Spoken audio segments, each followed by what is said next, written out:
Hello guys, welcome to my YouTube channel. तो आज से मैं एक फर्स्ट वीडियो बना रही हूँ जो कि सबसे पहले है जेडब्ल्यू और नीट के लिए। तो ये फर्स्ट टॉपिक है ग्राफ्स। सभी को पता है कि जेडब्ल्यू नीट में जब भी आप स्टडीज शुरुआत करते हो तो आपको ग्राफ्स के बारे में अंडरस्टैंडिंग होना बहुत ज़्यादा ज़रूरी है, अदरवाइज आप बहुत सारे इंपॉर्टेंट सवाल अटेम्प्ट नहीं कर पाओगे। तो ये जो चैनल है जिस पे ये मेरा वीडियो है इसमें सारे फिजिक्स रिलेटेड टॉपिक है, हम डिस्कस करेंगे। तो आज का फर्स्ट सेशन हमारा है ग्राफ्स के ऊपर। सबसे पहले देखते हैं तो हमारे पास जब भी कोई फंक्शन का मुझे ग्राफ प्लॉट करना होता है तो क्यों ना ग्राफ को अंडरस्टैंड करते समय पहले फंक्शंस को थोड़ा देख लें। देखिए, फंक्शंस के टाइप्स पढ़ते हैं। ओके, आई होप मेरे अंडरस्टैंड ये जो हैंड राइटिंग है आप लोगों को समझ में आ रही होंगी। देखिए, फंक्शंस में ना हमारे पास है अलजेब्रिक फंक्शन, ठीक है। एक पाई चार्ट बना देती हूँ ताकि आपको थोड़ा और अच्छे से क्लियर हो जाए। उसके बाद हमारे पास नेक्स्ट आता है ट्रांसेंडेंटल फंक्शन, ठीक है। ट्रांसेंडेंटल फंक्शन, आप अभी हैंडराइटिंग के अलावा जो चीज़ मैं यहाँ पे बता रही हूँ कृपया इस पे ध्यान दें। तो अलजेब्रिक फंक्शन में हमारे पास जैसे टाइप्स आते हैं तो पॉलिनोमियल फंक्शन हमारे पास है ना, पॉलिनोमियल फंक्शन। उसके बाद सेकेंड टाइप हमारे पास आता है rational function, rational function. Third type हमारे पास आता है irrational function and the fourth type हमारे पास जो अलजेब्रिक फंक्शन के अंदर आता है वो है पीस वाइज, ठीक है, पीस वाइज फंक्शन। तो देखिए, ट्रांसेंडेंटल फंक्शन, अलजेब्रिक फंक्शन, इसमें क्या डिफरेंस है मैं आपको एग्जांपल के साथ बताऊंगी। अभी हमें थियरी रखने के अलावा ग्राफ्स पे ज्यादा फोकस करना है क्योंकि एग्जाम में तो ग्राफ्स आएंगे। तो देखिए, ट्रांसेंडेंटल फंक्शन, एक बार एक पाई चार्ट दिमाग में क्लियर हो गया ना तो अंडरस्टैंडिंग भी अच्छे से हो जाएगी। देखिए, ट्रांसेंडेंटल फंक्शन में टाइप्स आते हैं। सबसे पहले ट्रिग्नोमेट्रिक फंक्शन, ओके। उसके बाद नेक्स्ट टाइप हमारे पास आता है एक्सपोनेंशियल फंक्शन। उसके बाद हमारे पास थर्ड टाइप आता है लॉगरिथमिक, लॉगरिथमिक जिसे को हम और एक लैंग्वेज में बोल सकते हैं और एक वर्ड यूज कर सकते हैं, लैंग्वेज तो वही है हमारे पास, इनवर्स एक्सपोनेंशियल, इसको हम बोलेंगे इनवर्स एक्सपोनेंशियल। ओके, ठीक है। उसके बाद देखिए नेक्स्ट हमारे पास है ज्योमेट्रिकल फंक्शन, ज्योमेट्रिकल फंक्शन, ठीक है। और the last but not the least, inverse trigonometric function.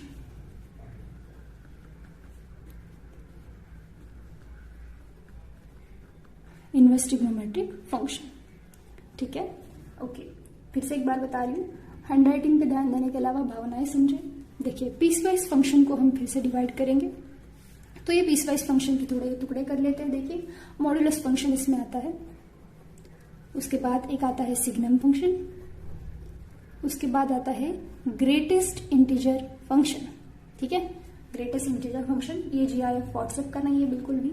उसके बाद हमारे पास आता है फ्रैक्शनल पार्ट फंक्शन और एक लास्ट पार्ट बचता है वो है लिस्ट इंटीजर फंक्शन, ठीक है। तो ये है पाई चार्ट। अब इसको दिमाग में छाप लीजिएगा और दीवार पे लिखना है तो दीवार पे लिख लीजिएगा आपके अकॉर्डिंग। तो सबसे पहले ना आज के सेशन में मैं आपको इतने सारे फंक्शन पढ़ा के चक्कर नहीं देना चाहती, है ना बेहोश करना चाहती हूँ। तो देखिए, सबसे पहले आज हम पढ़ेंगे वो अलजेब्रिक में पॉलिनोमियल फंक्शन। इस सेशन में हम पॉलिनोमियल फंक्शन के बारे में डिस्कस करने वाले हैं। तो देखिए, सबसे पहले यहाँ पे हेडिंग दे देती हूँ मैं पॉलिनोमियल फंक्शन। ओके, चलिए, तो पॉलिनोमियल फंक्शन सबको पता है पॉलिनोमियल कैसे लिखी जाती है। चलिए थोड़ा सा पेन भी चेंज कर लेते हैं, है ना। तो देखिए, पॉलिनोमियल फंक्शन मतलब यहाँ पे मैं f(x) को लिख रही हूँ कुछ इस तरीके से। फंक्शन की डेफिनेशन सबको पता है ना, ऐसा कोई है जिसको नहीं पता, कोई बात नहीं, वो भी हम डिस्कस करेंगे एक सेशन में। अभी फिलहाल ग्राफ्स इंपॉर्टेंट है। तो फंक्शन यहाँ पे देखिए, यहाँ पे मैंने लिखा है a0 plus a1x plus a2x till कहाँ तक an(x) की पावर n। ओके, अब ये क्या है भाई, ये क्या लाए मैंने इतनी सारी चीजें क्या लिखी है, कुछ भी लिखे जा रहे हो क्या? ऐसा तो बिल्कुल नहीं है। तो देखिए, a0 a1 उसके बाद a2, ये जो मैंने an तक लिखे हैं ना ये सारे के सारे कोएफिशिएंट है और ये कोएफिशिएंट बिलोंग करते हैं रियल नंबर के सेट को, है ना। ओके, उसके बाद देखिए नेक्स्ट, ये जो n पावर है ये नेचुरल नंबर से आती है, ये नेचुरल नंबर को बिलोंग करती है। तो इस तरीके से जो लिखा गया है यहाँ पे a0 a1x a2x an की पावर xn, इसको हम बोलते हैं polynomial function. Okay, polynomial function, ये पॉलिनोमियल फंक्शन हो गया ऑफ n ऑर्डर और किस वेरिएबल में, x वेरिएबल के टर्म्स में। Polynomial function of order n in variable x। दिखाई दे रहा है सब कुछ क्लियरली? ऐसा कोई है जिसको नहीं दिखाई दे रहा है? चलो मैं थोड़ा जूम भी करके दिखा देती हूँ। ओके, उसके बाद देखिए, चलिए हम ना एक एग्जांपल के साथ अभी इसको प्लॉट करते हैं। मैंने जैसे कहा, हम इस वीडियो में सिर्फ और सिर्फ पहले तो पॉलिनोमियल फंक्शन पे जोड़ देंगे, इसका प्लॉट कर लेंगे, इसको समझ लेंगे। तो सबसे पहले देखिए, मैं एग्जांपल ले लेती हूँ आपके पास।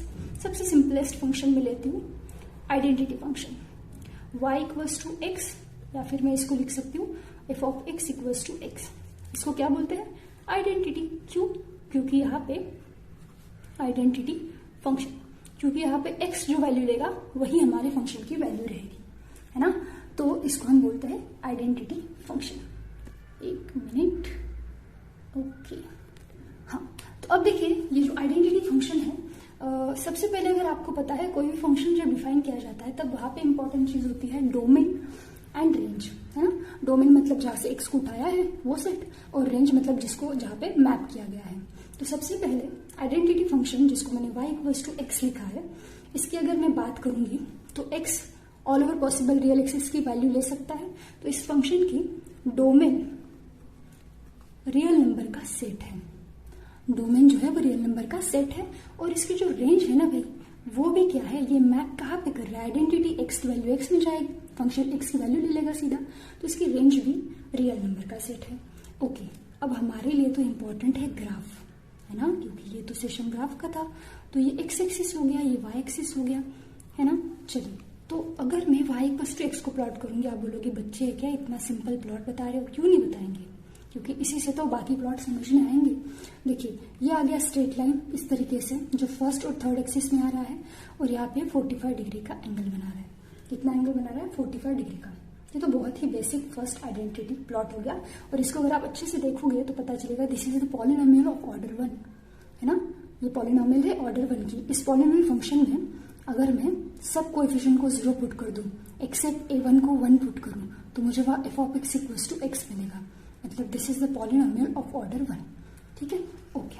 अब देखते हैं, यहाँ पे चलते हैं थोड़ा सा, कहाँ पे जाएंगे, इसी में दूसरा एग्जाम्पल ले लेते हैं। चलिए, एग्जाम्पल बी मैं यहाँ पे लिखती हूँ, दिख रहा है ना सभी को अच्छे से? देखिए, बी एग्जाम्पल में ले रही हूँ y is equals to x square. मतलब आप इसको बोल सकते हो पॉलिनोमियल ऑफ ऑर्डर 2। इसके ऑर्डर 2 है, ठीक है। और क्या दिख रहा है आपको? ये भी दिख रहा है कि ये इवन फंक्शन है। ये क्या है? इवन फंक्शन है। तो अगर मैं इसका प्लॉट करूंगी y इक्वल्स टू एक्स का, तो प्लॉट कुछ ऐसे जाएगा, x एक्सिस, यहाँ पे y axis, and it will like this. मतलब क्या दिख रहा है? ये प्लॉट ना, अब मेरा तो सिमेट्रिक नहीं दिख रहा है, आप लोग समझ लीजिएगा। ये ग्राफ दिख रहा है सिमेट्रिक अबाउट y एक्सिस, ठीक है। इस ग्राफ को देखते हुए आप समझ सकते हो it is symmetric about y axis. अब इसमें ना रेंज और डोमेन भी देख लेते हैं, क्योंकि कोई भी फंक्शन जब आता है तब ये तो सवाल तो आना ही है, डोमेन क्या होती है, रेंज क्या होती है। जरा ग्राफ को अच्छे से देख लीजिए। मैंने जैसे कहा था, डोमेन मतलब जो एक्स एक्सिस से नंबर लिया जाएगा उसको हम डोमेन बोलेंगे। आप देख सकते हो एक्स एक्सिस पे हर एक पॉइंट कुछ मैप दिखाएगा, इसका मतलब डोमेन आ गई कंप्लीट रियल एक्सिस आर। लेकिन अगर रेंज की बात करेंगे तो रेंज सिर्फ और सिर्फ पॉजिटिव वाई एक्सिस में आ रही है। तो इसका मतलब रेंज को मैं डिफाइन कर सकती हूँ। कैसे डिफाइन करूंगी मैं रेंज को?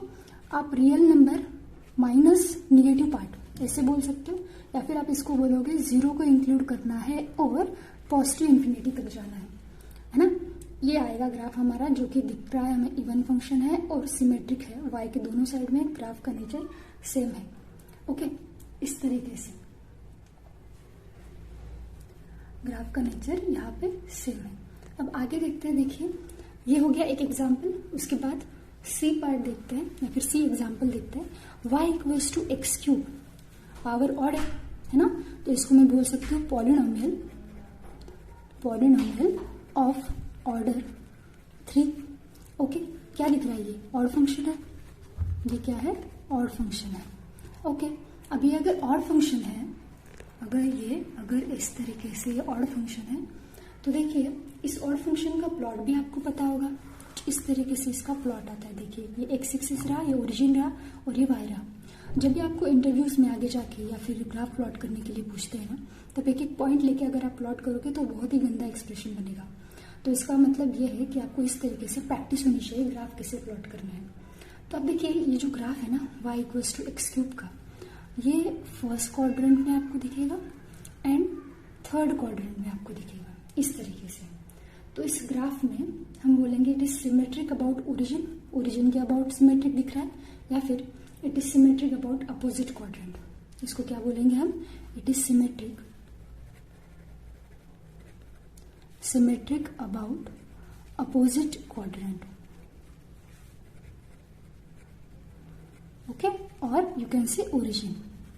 ठीक, ओके।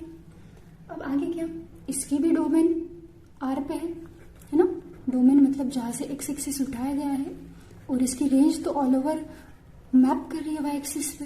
तो ये आ गया हमारे पास ये आर और ये आर। ठीक है, ओके। तो ये हो गया हमारा सी एग्जाम्पल, इसको ऑड फंक्शन बोला है मैंने, है ना। तो क्यों ना अगर मैंने कोई भी पावर पूछ लिया आपको, एक्स हो गया, एक्स स्क्वायर हो गया, एक्स क्यूब हो गया, अगर मैंने एक्स की पावर 4, एक्स की पावर 6, एक्स की पावर 7 ऐसे हायर पावर पूछ ली तो क्या करोगे, है ना। तो यहाँ पे मैं डी एग्जाम्पल ले लेती हूँ कि suppose if we have y equals to x की पावर ट्वाइस एन। अगर इस तरीके से हमारे पास कुछ आ गया y इक्वल्स टू एक्स की पावर ट्वाइस एन, तो इसका क्या करेंगे, देखिए यहाँ पे ये जो n है ये नेचुरल नंबर को बिलोंग करेगा। तो देखिए n अगर नेचुरल नंबर जैसे 1 से स्टार्ट हो गए तो x की पावर 2, x की पावर 4, x की पावर 6, मतलब ये इस तरीके से इवन फंक्शंस आ जाएंगे, है ना। तो इसको आप बोलो इवन फंक्शन, क्योंकि पावर तो भाई इवन है। ओके, तो ये आ गया इवन फंक्शन हमारे पास। अब इस इवन फंक्शन को प्लॉट कैसे करें, तो देखिए मैं ना इसके अलग अलग n वैल्यू का प्लॉट यहाँ पे करूँगी। आई होप सबको समझ में आ रहा है। अगर आपको कुछ अनदर टॉपिक है जो कि डिस्कस करना है तो आप मेरे इस वीडियो के नीचे कमेंट करके भी बता सकते हो। ओके, अरे ये तो स्ट्रेट लाइन नहीं लग रही, चलो ठीक है फिर से एक बार प्लॉट करते हैं। हाँ, ये गया एक्स एक्सिस, ये वाई एक्सिस है ना। तो चलिए यहाँ पे मैं एक 1 पॉइंट ले लेती हूँ, यहाँ पे -1 पॉइंट ले लेती हूँ, ये है ओरिजिन। ठीक, ओके। अब ना मैं थोड़ा सा एक रेफरेंस के लिए y इक्वल्स टू एक्स की लाइन यहाँ पे बना लेती हूँ ताकि मैं ग्राफ सही से प्लॉट कर सकूँ। अब देखिए अगर n 1 गया तो ये ग्राफ हो गया y equals to x square, जो कि हमें पता है ना। लेकिन इसका थोड़ा सा नेचर पढ़ना पड़ेगा क्योंकि ये सवाल आते हैं। देखिए y equals to x square को अगर मैं प्लॉट करूँगी ना तो ये ग्राफ कुछ ऐसे जाएगा। देखिए ज़रा, ये गया यहाँ से यहाँ तक, ओके, और फिर यहाँ पे भी उस तरीके से नीचे आएगा। अब मुझे थोड़ा सा सिमेट्रिक प्लॉट करने में शायद दिक्कत होगी, लेकिन आप एक चीज़ समझिए मैं क्या बताना चाहती हूँ। देखिए यहाँ पे ये 1 को कट कर रहा है, यहाँ पे इस तरीके से आ जाएगा y equals to x square का। अब ना y equals to x square का ये ग्राफ है। ठीक, अब ना मैं दूसरा पेन लेकर आपको दिखाती हूँ कि y इक्वल्स टू एक्स की पावर 4 का क्या होगा। अब y इक्वल्स टू एक्स की पावर 4 यहाँ पे कम वैल्यू लेगी, कहाँ तक, 0 से लेके 1 तक। एक्स स्क्वायर के कंपेयर में कम वैल्यू लेगी, लेकिन जैसे ही आप यहाँ पे बाहर कैलकुलेट करोगे तो ये x की पावर 4 यहाँ पे चला जाएगा। Same case symmetric about y axis, तो यहाँ पे आएगा एंड नेक्स्ट इधर चला जाएगा x की पावर 4 का।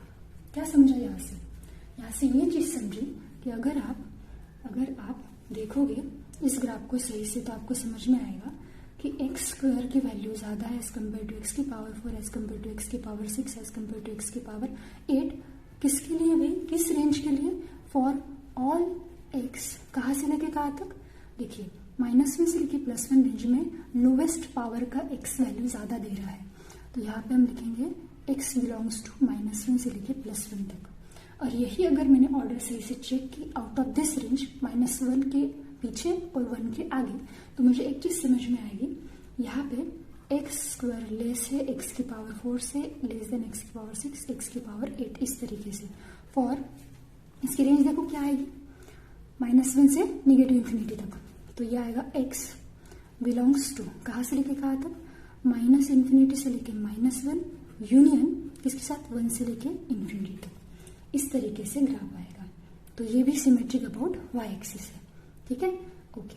अब ना मैं ऑड पावर एक बार बता देती हूँ, तो इस तरीके से पॉलिनोमियल पॉइंट हमारा यहाँ पे कवर हो जाएगा। ठीक, चलिए तो ऑड पावर की बात करते हैं। ये हमारा कौन सा एग्जाम्पल था, ये हमारा एग्जाम्पल नंबर 2 था। तो यहाँ पे देखिए अगर मैं ऑड पावर की बात करूँ, ऑड फंक्शन की बात करूँ, तो जैसे that is y equals to x की पावर यहाँ पे आएगा 2n minus 1 where n belongs to natural number, ये x है मेरा, ठीक है, इस तरीके से। तो देखिए इसका अगर प्लॉट मैं करूंगी तो इसका प्लॉट कुछ ऐसे आएगा, ये x एक्सिस गया, ये y एक्सिस गया। अब ना मैं सपोज यहाँ पे n की वैल्यू 1 पुट कर रही हूँ, तो 2 माइनस 1 कितना बचा, 1। सो y इक्वल्स टू एक्स का ग्राफ सभी को पता है, ये फर्स्ट और थर्ड क्वाड्रेंट में आता है, y इक्वल्स टू एक्स का ग्राफ, ठीक है। अब ना मैं रेफरेंस के लिए यहाँ पे 1 लिख देती हूँ, यहाँ पे लिखती हूँ -1, ये डॉटेड लाइन बना लेते हैं हमारे लिए ग्रिड रेफरेंस के लिए, आप अपने अकॉर्डिंग अच्छे से कर सकते हो, ठीक है, ओके।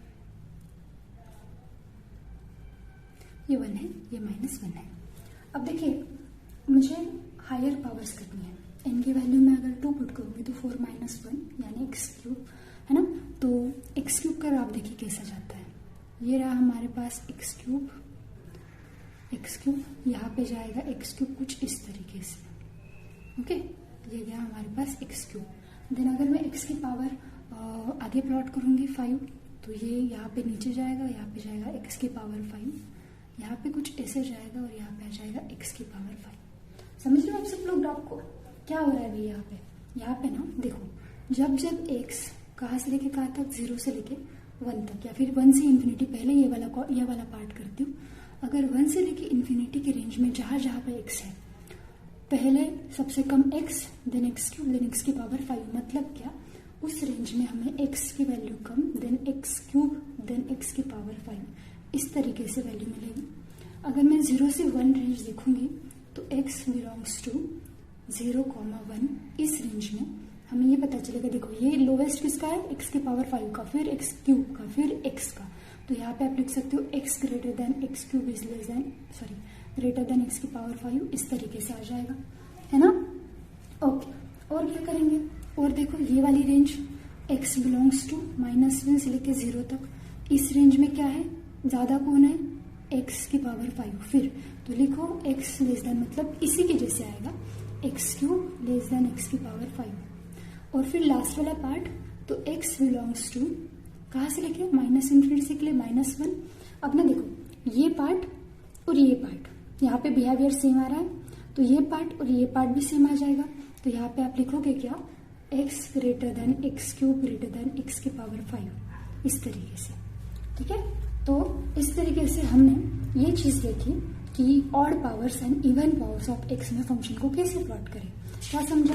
फिर हमें जो सबसे पहले, ये सब इतने ही आते हैं आपके एग्जाम में ग्राफ्स, आगे मैं बताऊंगी और भी है, लेकिन ये पॉइंट फर्स्ट बोल दो इसको, ठीक है। तो फंक्शंस के ग्राफ हम इस तरीके से प्लॉट करते हैं। सबसे पहले आज हमने सेशन में पॉलिनोमियल पे डिस्कशन किया है, तो पॉलिनोमियल में हमने इवन और पॉलिनोमियल सब कुछ प्लॉट कर लिया। एग्जाम के टाइम पे या फिर आपको कोई पूछे कैसे प्लॉट करने हैं, तो आपको क्या करना है, पहले reference lines y equals to x, ये जो होती है ना, ये पहले रेफरेंस लाइन प्लॉट कर लो और उसके बाद फिर एक एक करके ग्राफ को प्लॉट करना है। याद रखना, हाईएस्ट पावर जो होती है वो 0 से 1 में मिनिमम वैल्यू देती है, और ये चीज हमने यहाँ पे भी देखी है, यहाँ पे भी तो फॉलो हो रहा है वो चीज। तो ये सिमेट्रिक एंड एंटी सिमेट्रिक या फिर इवन और ऑड फंक्शन के ग्राफ इस तरीके से हमारे कंप्लीट हुए। नेक्स्ट सेक्शन में हम rational function, irrational, piecewise इनको डिटेल में डिस्कस करेंगे। अगर आपको वीडियो अच्छा लगे तो जरूर लाइक करें, और कैसा लगा वीडियो ये भी कमेंट सेक्शन के बाद बताएं। मुझे पता है कि बहुत सारी यहाँ पे प्रॉब्लम्स है, शायद आपको हैंड राइटिंग समझ में नहीं आती, लेकिन ग्राफ्स आपके लिए इंपॉर्टेंट है अभी फिलहाल तो, ठीक है। So thank you so much for watching and do follow my channel. Okay, bye bye.